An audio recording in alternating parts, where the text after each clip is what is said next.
আজকে আমরা কথা বলবো সিটি ইউনিভার্সিটি নিয়ে। সিটি ইউনিভার্সিটি স্থাপিত হয়েছে 2002 সালে। সিটি ইউনিভার্সিটি ঢাকার সাভারে অবস্থিত। সিটি ইউনিভার্সিটির স্থায়ী ক্যাম্পাস রয়েছে।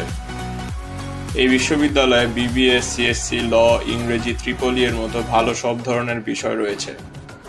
সিটি ইউনিভার্সিটিতে বিবিএ ডিগ্রি অর্জনে খরচ হয় 4,04,040 টাকা, সিএসসিতে খরচ হয় 3,44,455 টাকা, লতে খরচ হয় 3,64,300 টাকা, ইংরেজিতে খরচ হয় 2,78,550 টাকা, ট্রিপলিতে খরচ হয় 2,83,000 টাকা। সিটি ইউনিভার্সিটির বর্তমান বিশ্ব র্যাঙ্কিং 11,000 থেকে 12,000-এর মধ্যে। কম খরচে ঢাকার মধ্যে স্থায়ী ক্যাম্পাস রয়েছে এমন বিশ্ববিদ্যালয়ের মধ্যে সিটি ইউনিভার্সিটি একটি অন্যতম ভালো বিশ্ববিদ্যালয় হতে পারে তোমার জন্য।